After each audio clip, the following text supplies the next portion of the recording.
기쁨, 기도, 감사를 기억하라. 하나님, 제가 무엇부터 할까요? 지금 당장 해야 할 것을 알려주세요. 기도 시간을 회복하고부터 내 삶의 모든 여정을 하나님께 묻기로 다짐했다. 그동안 내 생각과 내 뜻에 따라 내 마음대로 살아왔던 시간을 회개하며 조금 더 하나님과 밀착된 성숙한 크리스천이 되고 싶었다. 주님 말씀하시면 내가 나아가리다. 주님 뜻이 아니면 내가 멈춰서리다. 나의 가고 서는 것 주님 뜻에 있으니 오 주님 나를 이끄소서라는 찬양의 가사처럼 내 삶의 일거수일투족을 하나님께 말씀드리고 그분의 음성을 따라 살기를 원했다. 그런데 하나님의 대답은 간단했다. 항상 기뻐하라. 쉬지 말고 기도하라. 범사에 감사하라. 이것이 그리스도 예수 안에서 너희를 향하신 하나님의 뜻이니라. 데살로니가전서 5장 16절에서 18절 말씀. 하나님은 불만 많은 내 삶에 기쁨이 넘치길, 무엇이든 내 뜻대로 먼저 하려고 하는 내가 기도로 하나님과 동행하길, 주어진 것을 당연하다 여기던 내가 범사에 감사하기를 원하셨다. 하나님은 우리가 복잡하게 살기를 원치 않으신다. 그분의 방식은 항상 단순하다. 상황을 복잡하게 만드는 건 언제나 우리다. 하나님께서 우리에게 원하시는 것 또한 겨자씨만한 믿음이었다. 그런데 그 겨자씨만한 믿음만 있어도 이 산을 들어 저리로 옮길 수 있다고 말씀하셨다. 우리를 향한 하나님의 계획은 원대하더라도 그가 우리의 대단함을 원하시는 건 아니라는 사실을 우리는 항상 잊고 산다. 넌 크리스천과 크리스천의 가장 큰 차이는 무엇일까? 하나님을 믿지 않는 사람들도 가난한 사람들을 구제한다.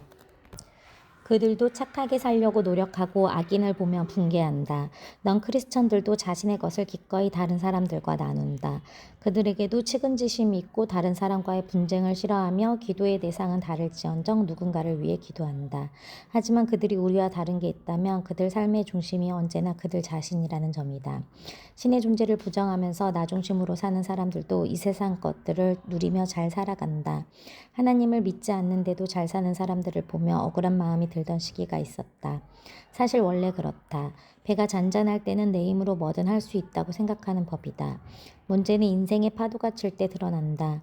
인간의 힘으로 컨트롤할 수 없는 상황이 닥치면 무엇이든 해낼 수 있으리라 여겼던 나 자신이 더는 믿을 수 없는 존재가 되어버린다. 반면 크리스천들은 어떤가? 다르다. 우리는 하나님으로부터 공급받는 절대적 평안을 누릴 수 있다. 내 삶의 주인이 하나님이라는 진리를 알고 있기 때문이다. 그러한 이유로 우리는 내가 나로서 더 명징해지는 것이 아니라 나는 작아지고 예수님을 닮아가길 소망한다. 이 세상을 살아가며 예수님을 닮는 방법은 그분처럼 십자가를 지고 십자가에 못 박히는 대단한 고난과 희생으로만 이루어지는 게 아니다. 항상 기뻐하고 쉬지 말고 기도하고 범사에 감사하는 것. 이것만으로도 충분하다고 하나님은 말씀하신다. 하나님과 관계가 멀어지면 이처럼 간단해 보이는 세 가지 중 어느 하나도 지키기 어려워진다. 습관적으로 훈련하지 않으면 어느새 불평불만만 늘어놓다가 내 생각이 하나님보다 커지는 날이 불쑥 찾아오기도 한다. 매일 아침 혹은 잠들기 전 다음처럼 하루 10분을 투자해 기쁨과 기도, 감사할 내용을 하루 한 개씩만 작성해보자. 1번, 제가 좋아하는 것들을 가족들과 공유할 수 있어서 기쁩니다. 2번, 하나님을 아는 일이 힘쓰는 자녀가 될 수 있게 해주세요. 3번, 루이가 정말 먹고 싶어한 아이스크림이 없었지만 크게 속상해하지 않고 바로 웃음을 되찾을 수 있게 해주셔서 감사해요. 혹시 더 떠오르는 내용이 있다면 자유롭게 기술해도 된다. 별도의 시간을 내는 것이 부담스럽다며 이것만으로도 충분하다. 하루하루의 기록이 쌓이다 보면 어느새 하나님 앞에 무릎 꿇는 자신의 모습을 발견할 수 있을 것이다. 그리고 일상의 기쁨과 감사가 내 삶을 가득 채우고 있다는 것을, 하나님의 은혜가 이미 내 삶에 풍족하다는 사실을 느끼게 될 것이다. 또한 내가 올린 기도의 내용을 기록해두면 하나님께서 내 삶이 얼마나 절묘한 타이밍에 그분의 방식대로 응답하셨는지를 확인할 수 있다. 전율이 넘치는 하나님의 로드맵을 훔쳐보는 영광까지 누릴 수 있다는 말이다. 정직하게 행하라. 어느 날 대형마트에 갔다. 장을 본 뒤 푸드코트에서 피자 한 조각과 커피를 주문하면서 5만 원짜리 한 장을 점원에게 건넸다. 푸드코트는 사람으로 길게 늘어진 줄과 밀려드는 주문으로 몹시 분주해 보였다. 그때 내 주문을 받은 점원이 10,000원짜리를 1,000원짜리와 착각해 내게 거스름돈을 주었다. 돈을 건네받은 순간부터 이미 내가 낸 5만 원보다 많은 금액임을 알아챘다. 그러나 그 점원은 내게 돈을 건네고는 곧바로 메뉴를 준비하기 위해 자리를 비웠다. 아무렇지 않게 받은 돈을 주머니에 쓱 집어넣고 주문한 음식을 받아 테이블에 앉았다. 주변을 살피며 조심스럽게 잔돈을 꺼내보니 아니나 다를까 10,000원짜리가 이미 6장이었다. 순간 고민되었다. 이 돈을 그냥 가져간다고 해도 저 점원이 손해보는 건 아니지 않을까? 내가 오늘 장 본 돈만 해도 얼만데 내가 입값 만 몇천 원 더 가져간다고 마트가 망하는 것도 아니고. 그 짧은 찰나에도 내적 갈등이 심했다. 하지만 나는 다시 영수증을 들고 해당 점원에게 찾아가 차액을 돌려줬다. 양심 있는 고객의 태도에 이 점원은 얼마나 고마워할까 내심 기대했지만 예상과 달리 그는 대단히 몸이 건조하고 기계 같은 리액션으로 아 감사합니다 딱 이 한마디만 내뱉었다. 다시 테이블로 돌아오는데 기분이 별로였다. 이럴 줄 알았으면 그냥 가져갈 걸 하는 생각까지 들었다. 중학생 시절 학교 앞에 분식집이 하나 있었다. 학교 시간이면 밀려드는 학생들로 분식집 앞이 항상 북적거렸다. 커다란 떡볶이 조리 철판 옆에 비치된 돈통에 각자 주문한 대로 음식값을 넣고 양심껏 떡볶이를 먹으면 되는 곳이었다. 분식집 내부에도 작은 테이블이 몇 개 있어서 사장님은 항상 안팎으로 학생들을 상대하느라 바빴고 그럴 때면 내가 낸 돈보다 떡볶이 몇 개쯤 더 찍어 먹는 건 일도 아니었다. 떡볶이를 먹은 뒤엔 자연스럽게 동네 빵집으로 가곤 했다. 그곳엔 탁구공 크기의 슈크림빵이 항상 가득 쌓여 있었는데 사장님이 잠시 자리를 비우시면 친구들과 나는 한 입 크기의 슈크림빵을 입에 쏙 넣고 도망 나오기도 했다.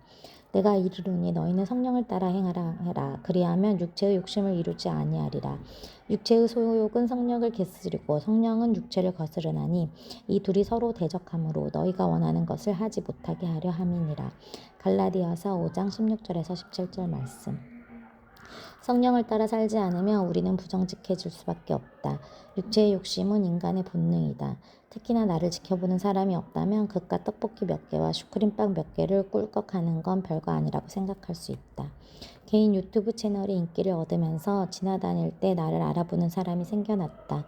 아이와 함께 키즈 카페에 가거나 대형 쇼핑몰에서 쇼핑할 때 심지어 제주도 여행 중에도 나를 알아보는 분들이 있었다. 어느 날인가는 백화점에 갔다가 루이를 크게 혼낸 적이 있는데 집에 돌아 메신저를 열어보니 오늘 대표님을 봤는데 아는 척 못했어요. 다음엔 꼭 인사할게요 라는 메시지가 있었다. 순간 온갖 생각이 떠올랐다. 언제 어디서 나를 봤을까? 내가 루이에게 화를 내고 혼내던 순간에 날 본 건 아닐까? 그날 이후 어디에서 무엇을 하든 사람들이 날 지켜보고 있다는 생각으로 다니게 되었다. 사람들의 시선을 의식하게 되니 일거수일투족 모든 행동이 조심스러웠다. 하물며 하나님은 어떤가? 전지전능하신 하나님은 우리 행동뿐만 아니라 우리의 생각과 의도까지 모든 것을 알고 계신다. 그리고 그는 우리가 성령을 따라 정직하기를 바라신다. 너희는 도둑질하지 말며 속이지 말며 서로 거짓말하지 말며 너희는 내 이름으로 거짓 맹세함으로 내 하나님의 이름을 욕되게 하지 말라. 나는 여호와이니라. 레위기 19장 11절에서 12절 말씀. 사업할 때는 정직이 장애물이 될 때가 덜어 있다.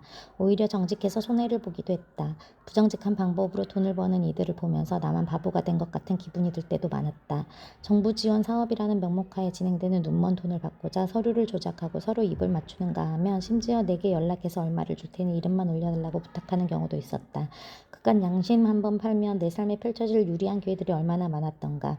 이 정도는 괜찮지 않을까 저울질하며 당장의 유익을 위해 고민할 시간이 적지 않았다.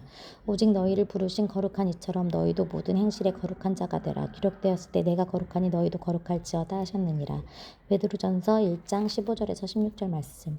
하나님은 우리가 그분의 거룩한 성품을 닮기 원하신다. 엄마인 나도 가끔 루이가 기특한 행동을 하면 나도 모르게 아이고 우리 딸 누구 닮았을까 하고 묻는다. 그럼 루이는 엄마라고 대답하는데 그 한마디에 내 입꼬리가 귀까지 걸리곤 한다. 완전하신 하나님, 진실하신 하나님은 우리가 온전히 그분을 닮길 원하신다. 그것이 하나님의 속성이기 때문이다. 너가 하는 행동을 보니 너희 부모님이 널 어떻게 키웠는지 알겠구나. 이 같은 문장이 부정적인 의미로 쓰였든 긍정적인 의미로 쓰였든 관계없이 이처럼 우리는 자녀의 행동을 통해 그 부모를 유추하곤 한다. 모전, 여전, 부전, 자전이라는 말도 있지 않은가. 하나님은 우리의 모습 안에 투영된 참 하나님을 세상 사람들이 알길 원하신다. 우리가 거룩한 하나님의 성품을 닮아야 하는 이유다. 그런데 왜 우리는 종종 정직하지 못할까? 가장 큰 이유는 하나님이 우리를 책임져 주실 거라는 확신이 부족하기 때문일 것이다. 하나님의 방법보다 세상의 방법이 더 효과적일 것이라 생각하면서 하나님의 능력을 제한하기 때문이다. 마치 하나님이 계시지 않는 것처럼 행동하면서 사실은 하나님을 부정하고 있는 건 아닐까? 오직 공의롭게 행하는 자, 정직히 말하는 자, 토색한 재물을 가증히 여기는 자, 손을 흔들어 뇌물을 받지 아니하는 자, 귀를 막아 피 흘리려는 꾀를 듣지 아니하는 자, 눈을 감아 악을 보지 아니하는 자, 그는 높은 곳에 거하리니 견고한 바위가 그의 요새가 되며 그의 양식은 공급되고 그의 물은 끊어지지 아니하니라. 이사야 33장 15절에서 16절 말씀. 정직함의 최대 단점은 느리다는 것이다. 나 자신을 키우고 사업을 키워가면서 속도에 매몰되었던 적이 한두 번이 아니다. 나는 항상 느렸다. 나보다 앞서가는 수많은 사람을 뒤에서 지켜보는 일이 힘들었다. 하지만 이제는 느리게 가는 것이 축복이라는 걸 아는 단계가 되었다. 하나님이 우리를 평가하시는 방식은 언제나 정성적이다. 얼마나 빨리, 얼마나 멀리, 얼마나 많이를 판단하는 정량적 기준은 세상의 방식이다. 부정직한 행동은 내가 걸어갈 길에 언제 터질지 모르는 쥐레를 씹는 일과 같다. 그게 언제이든 그 쥐레를 밟게 되는 건 결국 나라는 사실을 기억해야 한다. 정직하게 행동하는 것이 지금은 손해보는 일처럼 보일지라도 더욱 든든한 길을 예비하실 하나님을 믿어야 한다. 또 하나 더욱 놀라운 건 하나님이 일하시기 시작할 때 일이 이루어지는 속도는 세상의 것과는 비교도 안 된다는 사실이다. 우리를 위해 아끼지 않으실 하나님의 좋은 것을 기대하자. 여호와 하나님은 해요 방패시라. 여호와께서 은혜와 영화를 주시며 정직하게 행하는 자에게 좋은 것을 아끼지 아니하실 것임이니이다.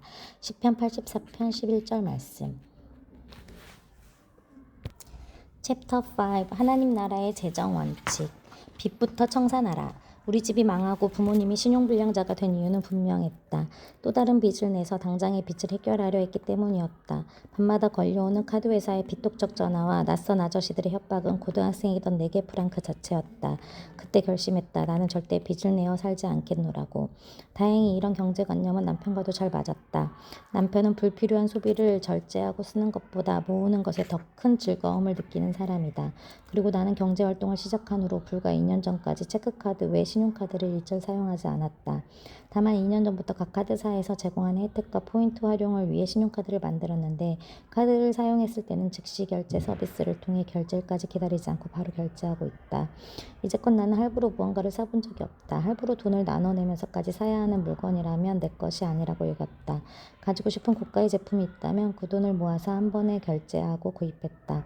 없으면 없는 대로 그에 맞춰 살며 분수에 맞게 소비하는 것, 이것이 나의 소비 원칙이다. 피차 사랑의 빚 외에는 아무에게든 아무 빚도 지지 말라. 로마서 13장 8절 말씀.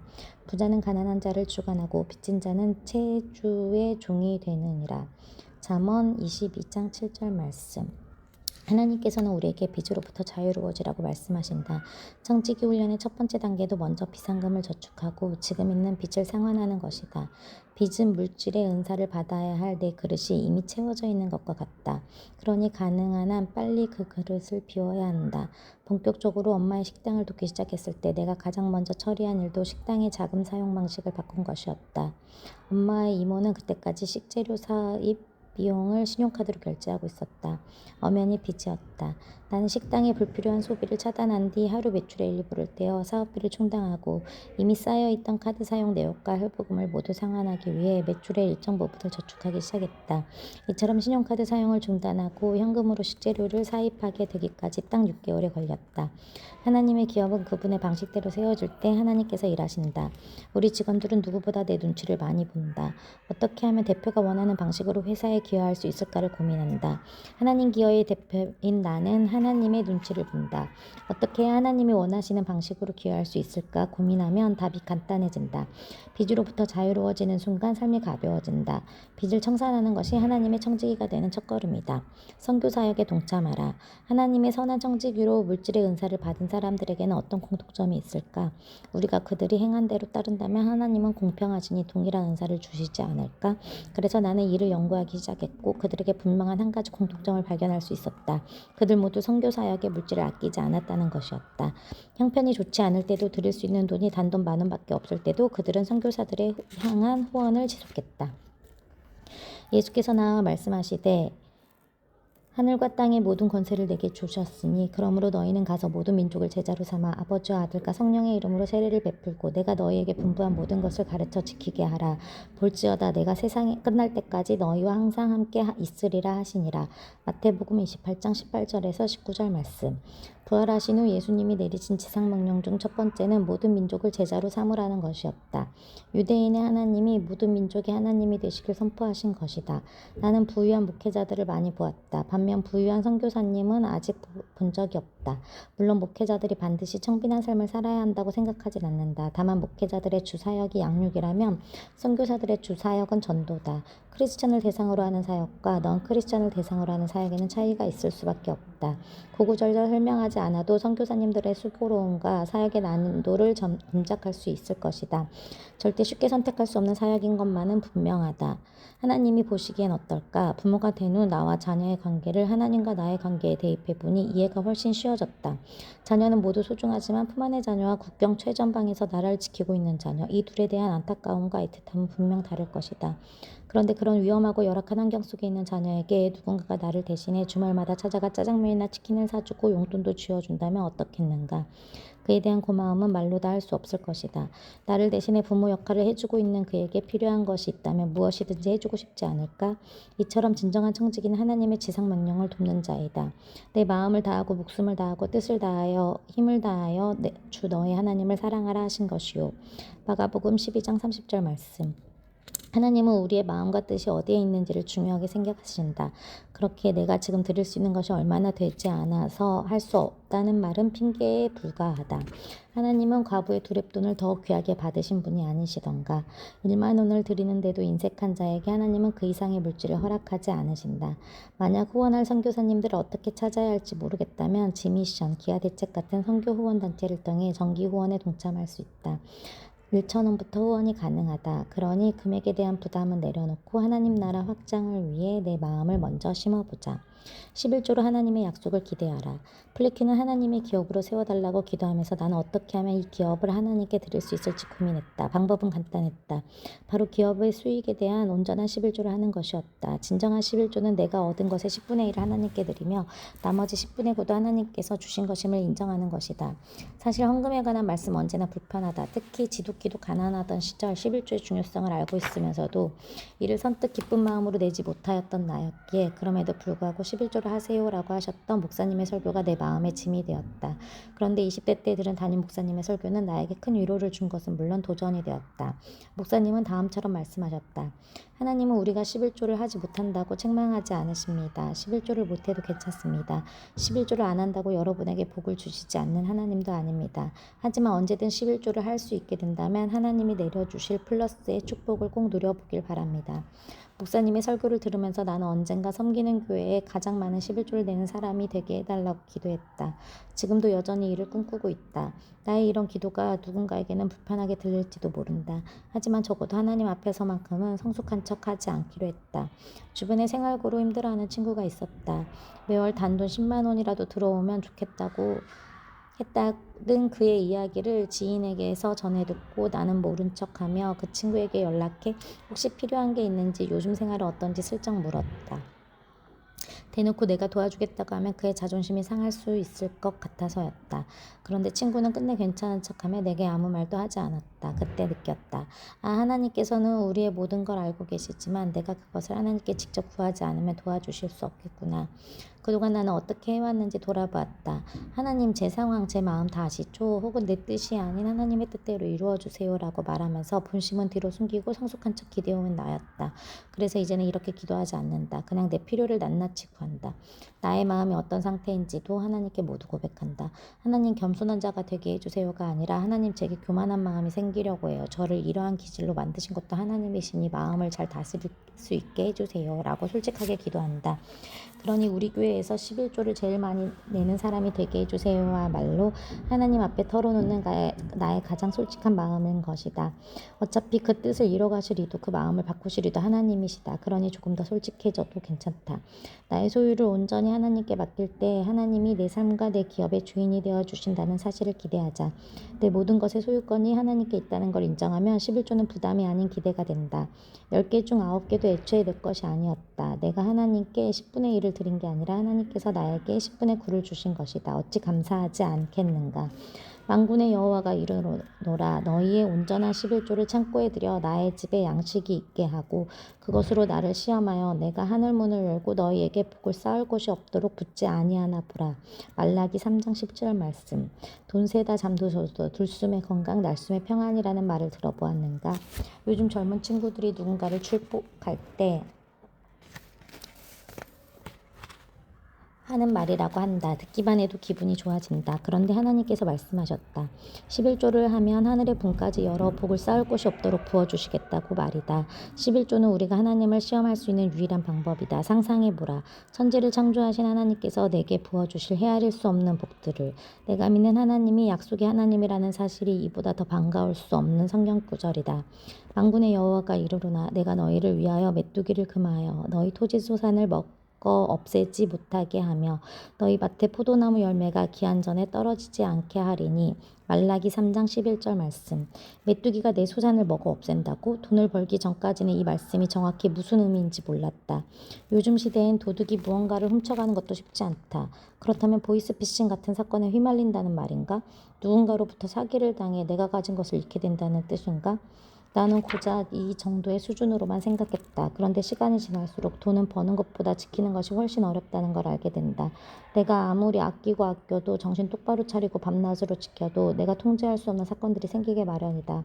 가족들에게 돈으로 해결해야 하는 불가피한 일이 생기기도 하고 건강상의 문제 혹은 누군가의 부주의로 내 재산이 손해를 입는 사건들이 발생할 수도 있다. 내가 아무리 아득바득 모으고 지키려고 애를 써도 예기치 못한 곳에 돈이 나가는 상황이 생기는데 그것이 바로 메뚜기들이 소산을 먹어 없애는 일이다. 그런데 하나님께서는 11조를 통해 이런 모든 상황으로부터 우리를 지켜주시겠다고 말씀하신다. 하늘의 복을 부어주시고 그것을 지켜주시기까지 하시는 하나님, 그의 은혜가 필요하다면 방법은 너무나도 간단하다. 온전한 11조, 그거면 된다. 일은 소명임을 기억하라. 아담에게 이르시되 내가 내 아내의 말을 듣고 내가 내게 먹지 말라 한 나무의 열매를 먹었은즉 땅은 너로 말미암아 저주를 받고 너는 내 평생에 수고하여야 할 그 소산을 먹으리라. 땅이 내게 가시덤불과 엉겅퀴를 낼 것이라. 내가 먹을 것은 밭의 채소인즉 내가 흙으로 돌아갈 때까지 얼굴에 땀을 흘려야 먹을 것을 먹으리니 내가 그것을 취함을 입었음이라. 너는 흙이니 흙으로 돌아갈 것이니라 하시니라. 창세기 3장 17절에서 19절 말씀. 아담과 하와는 하나님이 금하셨던 선악과를 따먹었다. 그리고 그 불순종의 대가를 받게 되었다. 다만 이 말씀 때문에 우리가 크게 오해하게 된 것이 있다. 바로 노동을 하나님이 주신 죄의 대가라고 생각하는 것이다. 에덴 동산을 떠올려보자. 어떤 모습이 상상되는가? 나의 상상을 시각화하며 영화 아바타의 경이롭고 신비로운 대자연의 모습과 비슷할 것이다. 그곳에서 아무 걱정도 없이 행복하게 뛰노는 아담과 하와가 떠오른다. 하나님이 창조하신 이 세상을 마음껏 누리며 그저 무의도식하는 삶, 그렇지 않은가? 대부분의 사람이 비슷하게 생각할 것이다. 하지만 성경을 보자. 여호와 하나님이 그 사람을 이끌어 에덴 동산에 두어 그것을 경작하며 지키게 하시고. 창세기 2장 15절 말씀. 창세기 2장은 하나님이 만드신 에덴 동산에 관한 내용이다. 하나님께서는 에덴 동산에 생명나무를 두시고 강을 만드신 후 사람에게 그곳을 경작하라고 명하셨다. 이 부분에 to work라고 기록되어 있는 것을 알 수 있다. 하나님이 아담에게 제일 먼저 하게 한 것이 바로 일이라는 것이다. 여호와 하나님이 그 사람에게 명하여 이르시되 동산 각종 나무의 열매는 내가 임으로 먹되. 창세기 2장 16절 말씀. 하나님께서 에덴 동산에서 일을 시키신 것은 사람에게 그 소유를 주시기 위해서였다. 즉 우리의 유익을 위해 일하라고 명령하신 것이다. 일 자체가 죄나 저주의 결과가 아니라는 말이다. 요즘 많은 사람들의 꿈이 경제적 자유가 되었다. 주변에도 파이어족, Financial Independence, Retire Early의 첫 글자를 딴 주어로 경제적 자립을 토대로 자발적 조기 은퇴를 준비하는 사람들을 뜻한다. 파이어족을 목표로 삼고 있는 사람들이 많다. 나 또한 40 이전에 은퇴하는 것을 꿈꾸기도 했다. 하지만 하나님은 우리가 그렇게 살아가길 원하지 않으신다. 누구에게서든지 음식을 값없이 먹지 않고 오직 수고하고 애써 주여로 일함은 너희 아무에게도 폐를 끼치지 아니하려 함이니 우리에게 권리가 없는 것이 아니요 오직 스스로 너희에게 본을 보여 우리를 본받게 하려 함이라. 데살로니가 후서 3장 8절에서 9절 말씀. 하나님께서는 바울을 통해 말씀하셨다. 우리가 일을 해야 하는 첫 번째 이유는 다른 사람들에게 짐이 되지 않기 위해서이고 두 번째는 하나님이 우리가 이를 통해 그분의 자녀로 본보기가 되길 원하시기 때문이다. 나 역시 이를 통해 스스로 성찰하며 성장할 수 있었고 이를 통해 많은 사람을 만나게 되었다. 또한 일을 정직하게 또 열심히 함으로써 선한 영향력을 키울 수 있었고 덕분에 이렇게 하나님을 증거하는 책까지 집필하게 되었다. 무슨 일을 하든지 마음을 다하여 주께 하듯 하고 사람에게 하듯 하지 말라. 이는 기업의 상을 주께 받은 줄 아나니 너희는 주 그리스도를 섬기느니라. 골로새서 3장 23절에서 24절 말씀. 다만 이를 소명으로 받은 자들은 일의 크고 작음과 상관없이 일할 때 주님께 하듯 최선을 다해야 한다. 그것이 하나님 나라의 법칙이다. 일을 대할 때 사람들이 실수하는 것이 있다. 특히 계약직이나 아르바이트 같은 임시직일 때 지금은 진짜 내 일이 아니니 대충 하다가 나중에 정규직이 되면 열심히 해야지라고 생각하는 것이다. 또 내가 왕년에 얼마나 잘 나갔는데 나는 이따위 일할 사람이 아니야 하면서 현재 하는 일을 하찮게 여기며 대충 때우기도 한다. 중국 유학을 앞두고 있을 무렵 나는 30가지 아이스크림을 파는 곳에서 잠시 아르바이트를 했다. 당시에도 나는 그 매장의 주인이라도 된 양 최선을 다해 일했다. 어떻게 하면 일을 덜 수 있을까가 아닌 어떻게 하면 아이스크림을 더 많이 팔 수 있을까를 연구했다. 매장을 찾는 모든 손님을 친절히 응대하고 사장이 이끄는 건 매장의 청결을 위해 구석구석을 살폈다. 일을 그만두고 한 달쯤 지났을 때 사장님에게서 전화가 왔다. 다음 주에 딸 결혼식이 있어 온 가족이 부산으로 내려가야 하는데 가게키를 맡길 사람이 아무리 생각해도 나밖에 없다며 하루만 와서 매장을 봐주면 안 되겠냐는 부탁이셨다. 그만큼 내가 그분에게 신뢰를 얻었다는 생각이 들어 흔쾌히 수락했다. 엄마 식당에서 일할 때도 최선을 다했다. 단 한 번도 그 식당이 내 것은 아니니 대충 하다가 좋은 곳에 취업이나 해야겠다고 생각하지 않았다. 단골 손님마다 평소 그들이 좋아하는 반찬이 무엇인지 기억해 두었다가 방문하면 꼭꼭 챙기고 혹여 다른 손님 때문에 인사할 타이밍을 놓쳤다면 음료수 서비스라도 제공하며 특별히 관리하고자 했었다. 아침마다 식당에 나오는 모든 음식의 맛을 보고 조금이라도 식재료가 신선하지 않으면 과감히 폐기했다. 손님이 있든 없든 위생관리에 철저했고 행주를 만들 때마다 손을 씻어서 하루 동안 손을 수백 번 씻은 적도 있었다. 그것이 내가 죽게 하듯 손님을 대접하는 방법이었다. 그런 하루하루가 쌓여 우리 식당은 대통령까지 방문해 식사하는 식당이 되었다. 나는 그렇게 지나온 나의 시간 모두를 하나님이 지켜보고 계셨다고 믿는다. 물은 높이는 일이 동쪽에서나 서쪽에서 말미암지 아니하며 남쪽에서도 말미암지 아니하고 오직 재판장이신 하나님이 이를 낮추시고 저를 높이시느니라. 시편 75장 6절에서 7절 말씀. 하나님께서는 우리가 작은 일에 충성하였을 때 즐거워하시며 우리에게 더 많은 것을 맡기시겠다고 말씀하셨다. 일은 벌이 아닌 하나님이 우리에게 허락하신 유익의 수단이라는 것을 잊지 말자. 나의 것과 하나님의 것을 구별하라. 돈의 많고 적음과 상관없이 우리는 재정의 사용 용도를 분류하여 쓰는 습관을 들여야 한다. 돈의 사용 용도는 크게 생활비, 부채 상환, 저축, 세금으로 나눌 수 있다. 사업을 하고 있다면 부가세, 법인세, 종합소득세 등 각종 세금이 부채가 되지 않도록 별도의 세금 통장을 만들어 대비하는 것이 좋다. 어떤 종류의 빚이든 우리는 그것에서 벗어나 자유로워야 한다. 너희를 위하여 보물을 땅에 쌓아두지 말라. 거기는 좀과 동록이 해하며 도둑이 구멍을 뚫고 도둑질하느니라. 마태복음 6장 19절 말씀. 이 말씀 때문에 많은 사람이 오해한다. 바로 돈을 저축하는 것이 보물을 땅에 쌓아두는 행위라고 해석하면 성경적으로 옳지 않다고 여기는 것이다. 하지만 하나님은 우리에게 저축할 것을 권면하신다. 바로께서는 또 이같이 행하사 나라 안에 감독관들을 두어 그 7해 풍년에 애굽 땅의 5분의 1을 거두되 그들로 장차올 풍년의 모든 곡물을 거두고 그 곡물을 바로의 손에 돌려 양식을 위하여 각 성읍에 쌓아두게 하소서. 이와 같이 그 곡물을 이 땅에 저장하여 애굽 땅에 임할 7해 흉년에 대비하시면 땅이 이 흉년으로 말미암아 망하지 아니하리이다. 창세기 41장 34절에서 36절 말씀. 이 구절을 보면 하나님은 인간이 위기에 대응해 미리 대비하는 것을 지혜롭게 여기신다는 것을 알 수 있다. 따라서 우리는 월 소득을 저축할 필요가 있다. 그렇다고 저축의 동기가 단순히 돈을 사랑하기 때문이어서는 안 된다.